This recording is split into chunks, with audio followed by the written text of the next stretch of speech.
2023 Special City Council meeting is called to order. The time is 6 p.m. Before we begin, council, please put away cell phones. If you have personal business during the meeting, please move for a recess. If you are participating telephonically, please mute your phone unless you are speaking. Also, when speaking, please state your name for those streaming the meeting. As a reminder to all attendees, this meeting is being streamed live. The camera is located directly in the back of the council chambers above the clock. Madam Clerk, please call the roll. Whoever online, please mute your phone.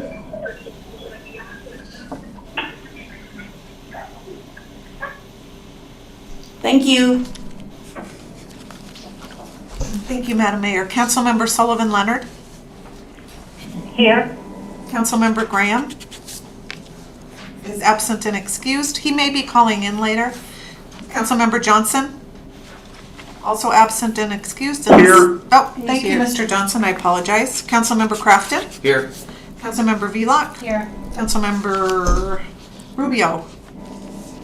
Here. You do have a quorum, Madam Mayor. Councilmembers Sullivan, Leonard, Johnson, and Rubio are participating telephonically. Councilmembers Crafton and Vlock are present with us in chambers. Thank you. Please stand for the Pledge of Allegiance. And Mr. Crafton, would you lead us, please? I pledge allegiance to the flag of the United States of America and to the republic for which it stands, one nation, under God, indivisible, with liberty and justice for all. Thank you. The first item of business is approval of the agenda. Before the agenda is approved, are there conflicts of interest to declare? Hearing none, are there changes to the agenda besides pulling IM number 23-24, item number 6.1? The council completed their work on the FY 25-26 goals and initiatives on December 13th. Hearing none, the agenda is approved as presented. Is there objection to the agenda as presented? One person's to be heard. Okay, we are at persons to be heard. It's a time for members of the public to share their views with the council. This is not a question and answer period or a time for dialogue. Speakers may be referred to administration, or issues raised may be taken under advisement by the council or administration. And the first one is Jackie Goforth. Please begin your testimony by stating your first and last name. Comments are limited to 3 minutes.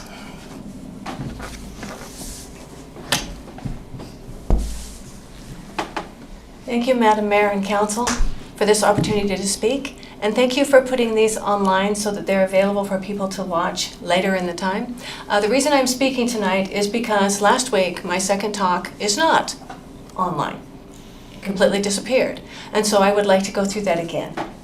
Okay, now, there is a group of people that are challenging books in the library because they are very sexually themed and they have graphic pornographic sex scenes in them.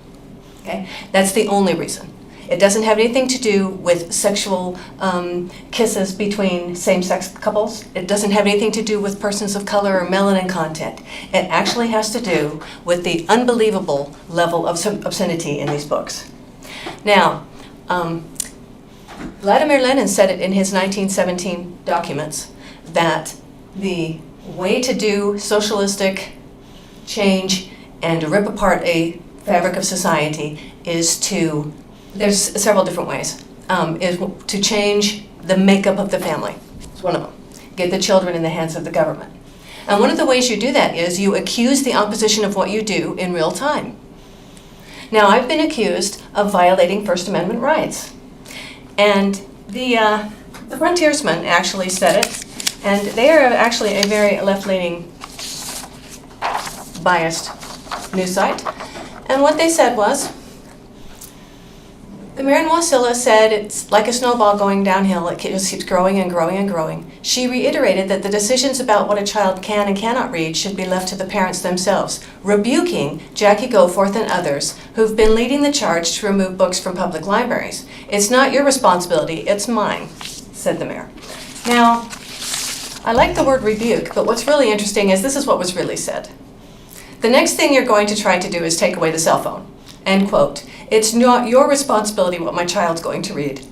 That's my responsibility. Where does it end? Excuse me. It is the parent's responsibility for what their child can and cannot read. It's not the institutions, it's not the libraries, and it's not really the library's fault that they're in this situation. I'll explain that in my second talk. But if you look at what happened at the Alaska Library Association in Fairbanks Conference, you have the Fairbanks Borough Librarian Davin Helkenberg saying, "There's a necessity of sex-themed books for youth 12 and older. Sexualized fiction is meant to teach lessons about sex and relationships for the reader to carry away the information and incorporate it into their life. And for youth who come from conservative families, the sexualized novels are a safe and secret source for kids. They're not obvious to the parents. The parents will not often question the reading of this material as the information is hidden within." So I ask you, who's really taking away parents' rights? Thank you. Is there anyone else in the audience that would like to speak to the council at this time? Seeing no one, persons to be heard is closed, and we are now at new business. Madam Clerk, please read the title of the first item. Thank you, Madam Mayor. Presentation of the fiscal year 2022 Comprehensive Annual Financial Audit by BDO USA.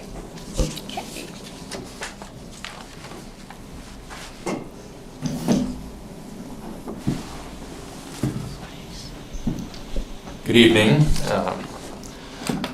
Madam Mayor and members of the council, thank you for having me. My name is George Barker and I am an audit senior for BDO USA. Here to present the FY22 financial statements and the results of our audit. I believe you should all have in your packet our audit wrap-up document, so I'm going to start by presenting that and then we'll progress to the financial statements in the single audit section, after which there will be some time for question and answer. So to begin with, I'd like to start with our initial kind of address in the audit wrap-up document. There's a welcome page with a kind of a statement, and I'd just like to emphasize that our professional standards do require us to communicate to you the results of our audit. That's what this document does, and that's what this presentation will serve to do. Our goal is to elaborate on the findings. George, Yes. can you hold it a minute? Yep. The ones online, would you please identify yourself again?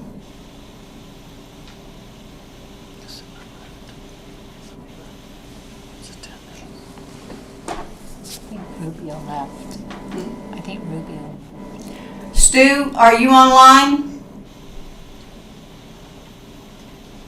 Tim, are you on? Yes, I am. My phone's muted. Okay, thanks. That's Tim. Colleen, are you online? Yes, Madam Mayor. Thank you. Elena, are you online? Yes. Okay, thank you. Just making sure we had a quorum. I'm sorry, George. No worries. So let's see. I'm just on the welcome page. We can move on from there to the. We'll begin with the status of our audit, which is, I think, the next main slide. And on here, there's a few main points I'd like to emphasize. I'm not going to go over all of them, but the first one is that our audit is intended to achieve reasonable assurance and not absolute. There's always a chance, as you'll note if you read the opinion letters in detail, there's always the possibility that there are things that we do not identify. However, our goal is to provide reasonable assurance. That is the purpose of the audit. At this time, we have issued unmodified opinions over the financial statements as a whole. as well as unmodified opinions over the city's single audit, including the schedule of expenditure of federal awards, also known as the CFA. And then the only other 2 points that I'd like to touch on here are that we didn't have any difficulty obtaining records from management. Everything that we asked for was freely available to our inspection, and throughout the process, management's cooperation has been very good. We haven't had any issues. So moving on to the next page, results of our audit. Once again, I'm just going to highlight a couple things here. If you want detailed notes on the city's financial policies, those can be found in note 1 to the financial statements. There has been one major change this year, and that was the adoption of GASB statement number 87 having to do with operating leases, which was effective for fiscal year ends beginning in June 30, 2022. So that was applicable this year. And this statement has to do with addressing the accounting for certain operating leases that are long-term in nature. This was a major adoption by the city and did result in the recognition of some significant lease receivables, particularly in the airport fund, as well as in the general fund and the Curtis D. Menard Sports Center fund. In addition, there were some, and those are for lease receivables. So there's accounting for lease receivables for lessees as well as, or lessors, excuse me, as well as for operating leases for certain property and assets, which for the city there are certain office equipment that is leased out, and that resulted in the recognition of what's called right of use assets to recognize the future benefit that those leased items have to the city, and then lease payable for equivalent to the discounted future payments for those items. There were no other major changes to significant accounting policies and practices during FY22. You'll also notice there's a table there with significant estimates of the city, and those are unchanged from last year with the exception of the discount rate item that's noted there. And that is used in the estimation of the lease payable and lease receivable balances to discount future cash payments and to account for the change in time value of money. So beyond that, there were no other significant changes to accounting policies and estimates. Moving on to the next, we're going to skip ahead to the results. There's another results of our audit slide here relating to corrected and uncorrected misstatements. I'm not going to dive into those in detail. I will summarize by saying that we assist the city every year with their entries to book their PERS and OPEB liability. So one of the major entries that you'll notice if you page through the audit wrap-up document, we've attached the rep letter and adjusting entries at the end of that, and you'll notice one of the major entries that's in there is the one to post updated balances related to the PERS and OPEB liabilities. The other one that you'll notice in there that's quite large is the GASB 87 entry. We did assist management this year in preparing that entry, and so it's also included there. Moving on to the next slide that I'm going to touch on, the internal control over financial reporting. So you'll notice here we have definitions of findings that I would like to touch on. There's 3 levels of findings that we can identify in the course of our audit. There's control deficiency, which is where we identify an issue in the internal controls, whether in the design or operation of those controls. Generally, these amount to best practices. If we identify a control deficiency, that's something that we're going to communicate directly to management. We have included a couple slides later, we'll touch on, we have included a couple control deficiencies we identified this year. However, as I said, those amount to best practices recommendations. They're not things that we consider to be significant or a major risk or threat to the city. The next level is significant deficiencies. These are deficiencies or combinations of deficiencies that are not as severe as a material weakness. However, they're important enough that we believe they merit the attention of those charged with governance, and so they are included in our report. And the final level of deficiency is a material weakness, and this is something that we identify that is either material quantitatively or qualitatively as a weakness to the city. It generally involves a control deficiency of some kind, or may involve misstatement if that is the case. But we believe it's something that presents a reasonable possibility of a material misstatement to the city, and that would not be prevented or detected in a timely basis. In conjunction with our audit, we didn't identify any material weaknesses. So moving on to the next slide, we did identify a couple control deficiencies, as I stated, which are there at the bottom of the slide. I'm going to touch on there are two significant deficiencies this year, which I'll discuss later. You can see a general summary there of what those deficiencies are. I'm going to address those later when I look at the single audit report. We have communicated the control deficiencies to management and discussed possibilities for remediation. If you have any other questions on that, I'd be happy to discuss, or you could address your questions to management. And then moving on to the next section, there's these are other required communications. So these are items that professional standards require us to address with you. I'm not going to go through these step by step. The only one that's generally significant that we want to make sure you're aware is that we were not aware of any other consultations with outside accountants in the course of our audit. And then no other significant matters came to our awareness. And then the final slide that I'll touch on is the independence slide. So our professional standards require us to maintain our independence from the city in order to present our audit opinion. And we have our engagement letter, which you can review, stipulates those responsibilities, the responsibilities that we have as auditors in those areas that are the responsibilities of management.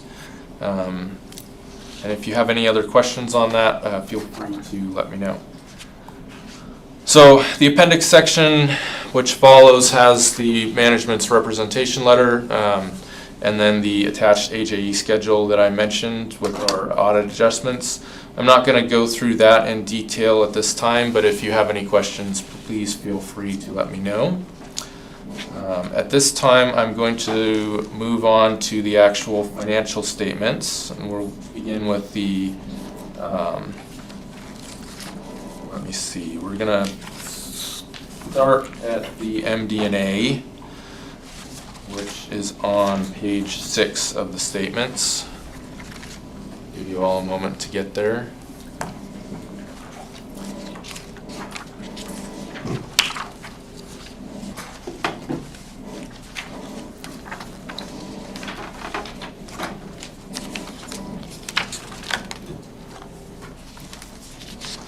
That appears to be the single audit report. So yes, it'll be the bigger packet. Page 6, you Page said? 6, yep. So I'm not going to say too much here, but management does prepare this section of the report. We don't audit it, but we do review to make sure it's consistent with the financial statements, which we do audit. This is a good place to start if you want kind of a general summary of what happened during the year and any changes in balances that you see. There may be things that aren't addressed here, but generally speaking, the high-level stuff will be addressed within this section. So that's a good place to begin with your review of the financial statements. I'm going to move on now to the statement of net position, which is on page 18. So this presents the consolidated activities of the government for the governmental activities, business type activities. disaggregated information is presented within the back schedules and the financial statements, but this presents the summarized information for all of those. I would like to point out kind of the significant balances here. You'll notice for governmental activities this year, at the end of the year, you had total assets and deferred outflows of $129,519,639. The main portion of that is in cash and investments, and then in your capital asset balances. Significant portion is mainly in your depreciable assets, but then there's also a portion that's in your capital assets not being depreciated, which is comprised of land and construction in progress. You'll notice the same is true for business type activities. At year end, you had balances of $83,527,212 for total assets and deferred outflows, of which once again the substantial portion is in cash and investments of $18.5 million, and then fixed assets of around $62 million. Moving on to the liabilities section, you'll notice that there are not substantial liability balances in this section other than the net pension liability, and that is based off of the State of Alaska PERS audited financial statements and audited allocation schedules, which can be reviewed online at on the state PERS website, but they issue those statements, and those balances are based off of the information that they provide. Management doesn't have the ability to adjust those balances. Those are based on that external source. In the net position section, the main thing that I'll point out is just that the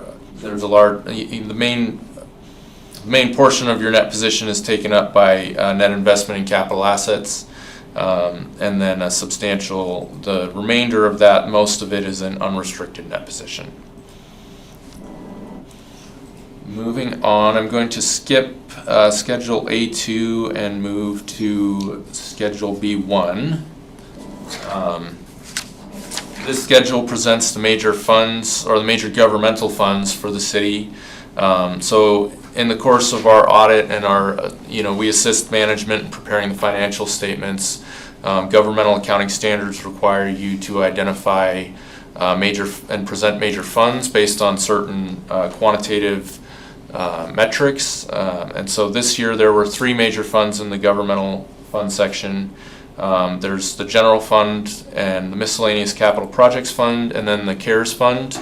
You will notice on the balance sheet the CARES fund is not present. That's because there were no balance sheet balances at the end of the year. In previous years there was a significant deferred revenue and cash balances related to treasury funds that the city was preparing to expend. This year those were entirely consumed, and so there are no remaining balance sheet items for that fund. If you move to the next page, or I guess 2 pages down, Schedule B3, we have the Statement of Revenues, Expenditures, and Changes in Fund Balances, and you'll see the revenue and expenditure activity related to that fund is presented there with the other major funds.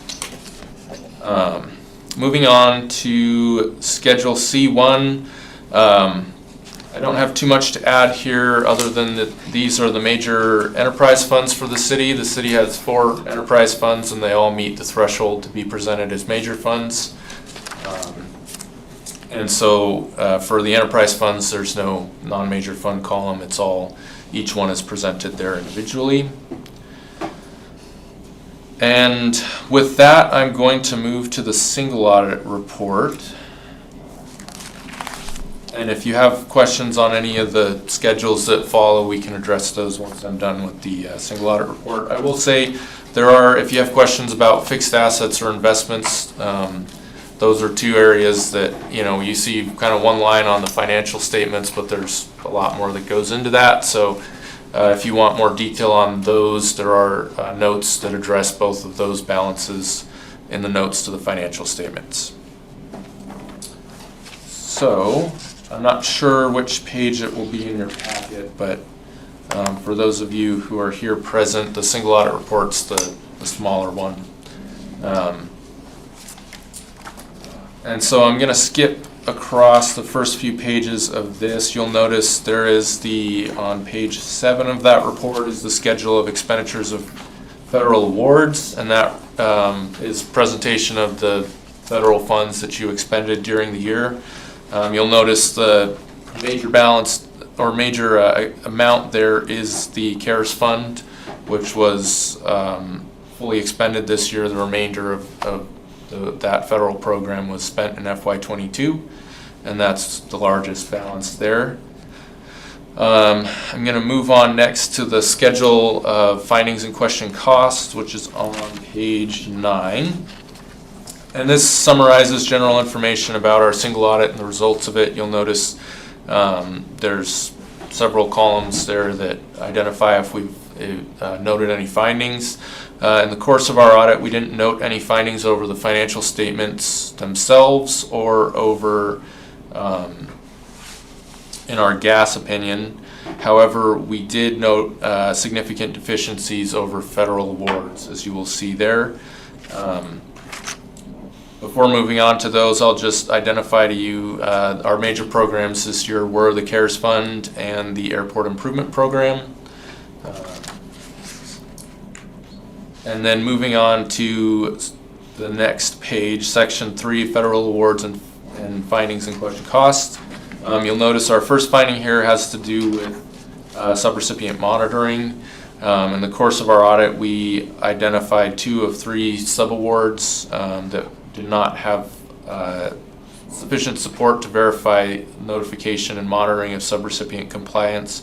In accordance with 2 CFR Part 200 Subpart F, that part refers to the audit requirements themselves. So when subawards are issued, entities are required to notify the subrecipients that they themselves are subject to the audit requirements of the federal government, and then they're required to follow up to determine if a single audit was performed or not. We identified in the context section, you'll note 2 out of 3 subawards. We did not identify this support for that having occurred, and so that's the result of that resulted in this significant deficiency. We didn't believe that this non-compliance rose to the level of a material weakness. For one award, which was the most substantial of the 3, that notification monitoring did occur. So we identified that as a significant deficiency. Moving on to the next finding, the deadline for federal single audit non-compliance and internal control over compliance, a significant deficiency. This is kind of what we think of as a trigger finding. It automatically happens when entities don't submit their single audits on time. So there's a 9-month period during which entities are required to report to the federal government if they are required to have a single audit. As soon as that deadline passes, this finding occurs and becomes a significant deficiency. So there's not too much more to be said about that. You will note on the next page we have, and actually within those 2 findings, there's a small section at the bottom that says views of responsible officials. That's kind of a summary of what comes next in the schedule, which is the corrective action plan, and this includes management's plan for correcting these misstatements in the future. So that brings me to the end of my comments. At this time, are there any questions on the financial statements or single audit report? I had one question. And it might actually go to our finance director here. I'm going to go back to it. This is in the financial report 1 on page 10. Yeah, this might go to you, Ted. General government expenses. 21 we had 8.7. 22 we had 3.8. Generally, I'd expect our expenses to go up. Was this the CARES Act that fell in there, that's the reason why we had such a significant difference between the two? Do you see what I'm talking about? That is a distinct possibility. Did you have a comment, Ted? I would believe as we looked at the majority of the CARES money did come through in 2021. Yeah. Jackie, you could answer that better than I could, but yes, the CARES Act sort of has screwed up everyone's financial last 2 to 3 years due to the amount of money that flew in that's not normally received. And we're hoping now, all trends were blown out of the water during that period of time. And also, it's just the other part, I'm sure, as through that period of time was any closures and all of that also. I wasn't at the city during that time, but I say a majority of that is the ARPA money that was coming through the city for 22 and 21. So I assumed, I just thought I'd double check. Thank you, Madam Mayor. Is there any other questions? Hearing none, thank you so much. Thank you.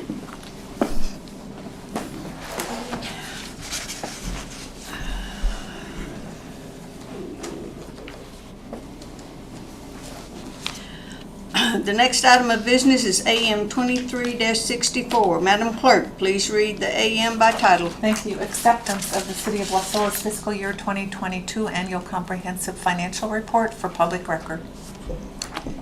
Is there a motion to adopt AM number 2364? Madam Mayor, I move AM number 2364. Is there a second? Madam Mayor, I second that. It's been moved by Councilmember Crafton and seconded by Councilmember Velock to adopt AM number 2364. Is there objection to the motion? Is there a discussion? Okay, now is there objection to the motion? Hearing none, the motion passes. And we are on to introductions.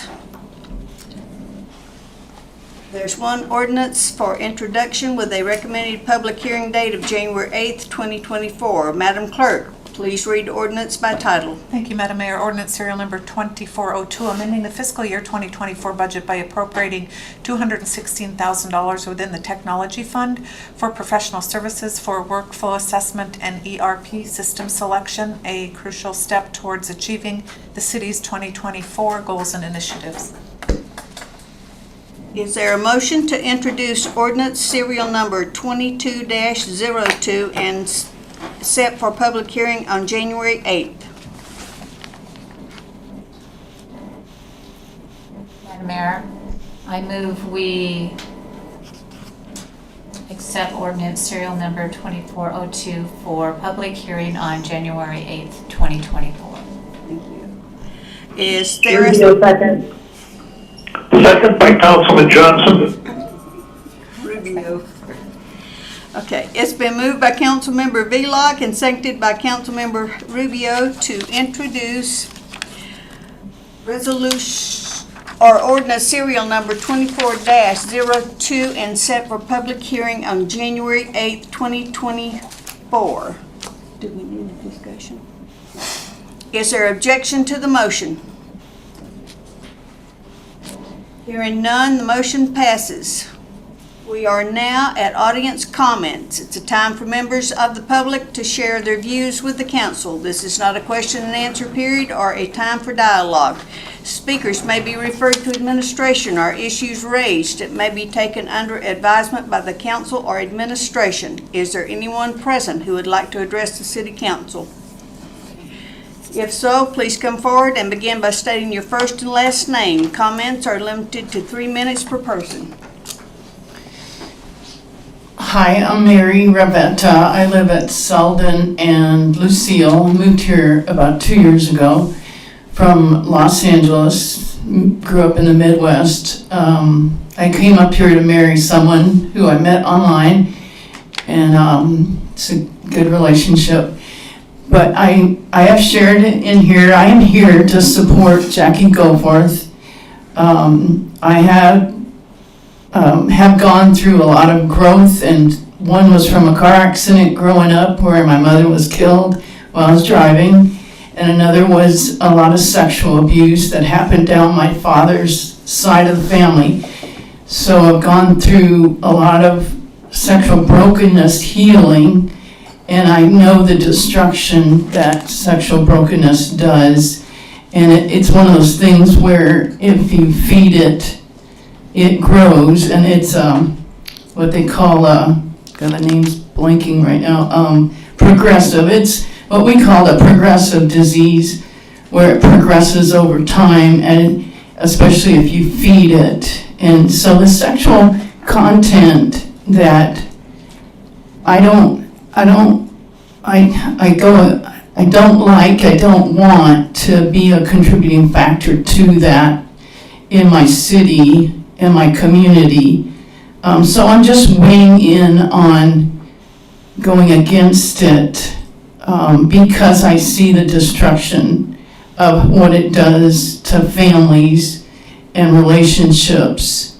And it would be just best not to have that as a contributing factor to people wounded that have that wound, because it just grows and it's very destructive. And so people will split off and have destructive split off lives because of it. And that's why I'm here to support Jackie and to bring light to how we don't want to contribute to the sexual brokenness and feeding those kinds of wounded parts of people. And if I could weigh in on that, that's what I'm here for. Thank you. Is there anyone else? Please begin by stating your first and last name. Comments are limited to 3 minutes per person. Thank you once again. My name is Jackie Goforth. I'm going to give you a little bit of a history lesson. These are called mass market paperbacks. It was an old business model and it was full of waste. What they would do is do a huge print run at 48. It was spaced at 48, so 48,000 would be 48,000. And they would send copies out all over to bookstores all over. And if it sold, then the person would send money. But if it didn't, they would send the cover back. And if you've ever seen these where they say copyright, this has been stolen if it's missing the cover, that's why. And everything else ended in the landfill. So it was an immensely wasteful business model. Now, this is called a trade paperback, also known as a POD, which is a pay on demand. It's a much better business model because you just have to print one at a time. Now, in the year 2000, things kind of changed in the world. And prior to that, if you wanted to get a pornography book, and everybody knows what pornography is, it's the difference between an X-rated and an R-rated, or XX-rated, okay? You had to go to an adult bookstore. You could not get it in the library, you could not get it in a bookstore. You had to go to an adult bookstore. But then the internet happened and they started doing something called ebooks. And the ebooks came out, and the traditional publishers with the mass market paperbacks, they didn't want to do ebooks. They didn't think it would go. But if you wanted one, it would be this size, a trade paperback. And the pornography business boomed hugely. And the entrepreneurs, they realized that. So there was one called like Elora's Cave, and they started printing their print-on-demands, and the adult book market got filled with pornography. You cannot find one now in an adult bookstore. If you go in there to find one, there's hardly in there because they're all out on the bookstores now. Now, when they first came out, and the book publishers, major publishers went, wow, we want in on this. They opened their own lines and they called them erotica. And erotica was romance. For Kensington, which I was with, they called it Aphrodisia. Random House called it Black Lace Publishing. And it was their erotica division. And everybody knew you were getting a very, very, very hot X-rated type book. Well, so from 2004 to 2009, Amazon started making a huge inroads on taking over the market. Barnes & Noble got their ebook reader, and they had their erotica list. You know how they have their bestseller list, bestseller this, paranormals, bestseller vampires, bestseller nonfiction. They also had erotica. But erotica couldn't make it into the mainstream. They couldn't make it into the big money. Because for the same reason X-rated movies don't. So they just took it off. So now, if you go into a bookstore or you go into a library, in the adult section, anything you pick up, especially if it's a romance paranormal, you have the chance of getting an X-rated book. That's just the way the world is right now. But it shouldn't be in the young adult section. And that's why I speak. Okay? Thank you. Is there anyone else in the audience that would like to speak to the council at this time? Seeing no one, we will close audience comments, bring it back to the dais. Madam Clerk, before you speak, sitting in the back is our new HR director. Sydney Miller. Sydney Miller, or the ones of you that don't know him. So he's here for the city. So, Madam Clerk. Thank you, Madam Mayor. Just next regular meeting, January 8th, 2024, and happy holidays to everybody. Councilmember Sullivan Leonard. Thank you, Madam Mayor. No comments tonight. Councilmember Johnson. Thank you, and everybody have a happy holiday, and we'll see you after New Year. Councilmember Rubio. Just want to wish everybody a happy holiday. Councilmember Velock. Thank you, Madam Mayor, and I also want to wish everyone a Merry Christmas and a great, blessed New Year. And that's it. Thank you. Councilmember Crafton. Thank you, Madam Mayor. Thank you all for coming out tonight. Was expecting a little bit longer meeting. Glad we were able to keep it short tonight. I guess we all want to go home early. Just one comment about our roads to the public. A lot of the city is doing the best we can with plowing roads. We are having a heavier than usual snowfall, especially back to back. Sometimes I feel like it's spaced out a little bit more than we are. And so I'm just getting a lot of comments of people wondering whose roads are whose. I mean, my road as well. They usually get one pass by to at least get it cleared a little bit. The second time they'll come back and clean things up and help widen your road. So be patient. We are working on it. Keep in mind as well, we don't plow all of our roads inside the city. Some of those roads are either state or borough maintained. So just again, be patient. We are doing the best we can. And we appreciate all the guys working overtime through the night, getting this done. We really appreciate you guys. I know you guys are working your best you can. Otherwise, just happy holidays. Thanks to everybody, and we'll see you after the new year. Thank you. So each one of you have a centerpiece in front of you, so please take them home with you. These are from administration. And also, Ted, if you would take Colleen's, please. And the others that are not here, please come to the clerk's office and pick them up. They will be here waiting for you. So everybody have a joyful Merry Christmas. If you have nowhere to go on Christmas Day, come to the Friendship Dinner. It's from 11 to 3 at the Menard Center. It's always a good time. And of course, Chatty Cathy loves to go because she can see everybody.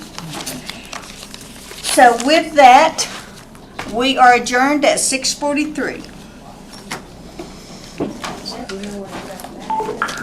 Tim Johnson.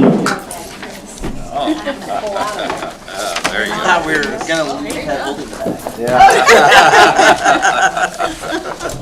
That was Stu who dropped off. I love it. Usually it has their I name. tried to, it just fell. Oh, so did he text you, Nikki? Yeah. Okay. And he said he could hear us at first, but he could tell that All right. George? Yeah, absolutely. Thank you guys for all your help this year. Coming out. Appreciate it.